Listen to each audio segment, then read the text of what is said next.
My favorite painting is Die Zwitscher-Maschine by the Swiss-German artist Paul Klee.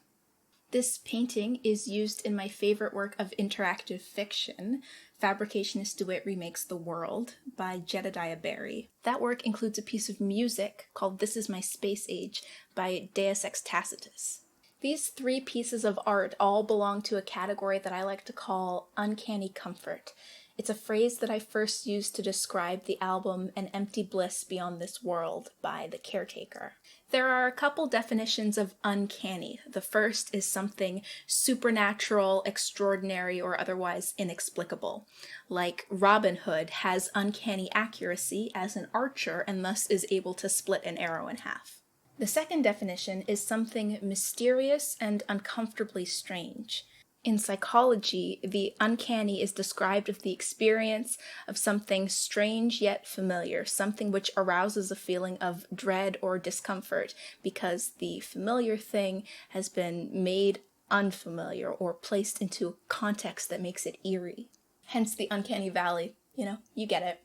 When I showed my mom Twittering Machine, it made her uncomfortable. She found it unsettling. She saw these bird-like creatures on thin, spindly legs, all lines and sharp angles, on this grungy, stained-looking backdrop. She had a similar reaction to An Empty Bliss Beyond This World. It's eerie, the distinct crackle of static buildup and dust on a vinyl record, the slow creeping pace of the tracks, the way that the music sometimes skips and repeats. While I find these things comforting, I can't deny that they are eerie in a way. Uncanny. Familiar yet not familiar. Fabricationist DeWitt actually uses Paul Klee's painting Twittering Machine in a very particular way. Our titular fabricationist is struggling to remember their identity. And as you play through the story, you see this series of backdrops that all seem connected in some way. At the end, as the fabricationist finally pieces together their identity, these background images are brought together to form the complete painting. Even if you weren't familiar with it, by the time it is revealed to you, it would feel familiar. Out of curiosity, I googled the phrase uncanny comfort to see what would come up. Some of the results were about things that were just unusually or exceptionally comfortable, like reviews for mattresses or sheets. There were also some results about people being uncannily comfortable with something, like a musician being uncannily comfortable at the piano or a sports player being uncannily comfortable on the court. But digging a little deeper, I did find an example of it used the way that I use it in an article about the score of Gone Girl, which was produced by Trent Reznor and Atticus Ross. Reznor remembered the director, David Fincher, saying, "Think about the really terrible music you hear in massage parlors, the way that it artificially tries to make you feel like everything's okay, and then imagine that sound starting to curdle and unravel."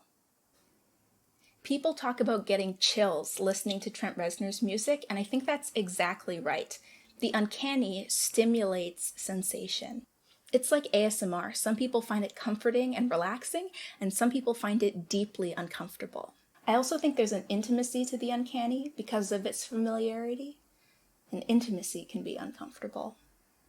I think the uncanny comfort I experience is similar to what draws people to Gothic fiction, a genre which marries the macabre and romantic, wraps them in mystery, and hints at the sublime. Something beyond our capacity for human understanding. Something so awesome and terrifying and unknown that we lose ourselves in it without comprehending it.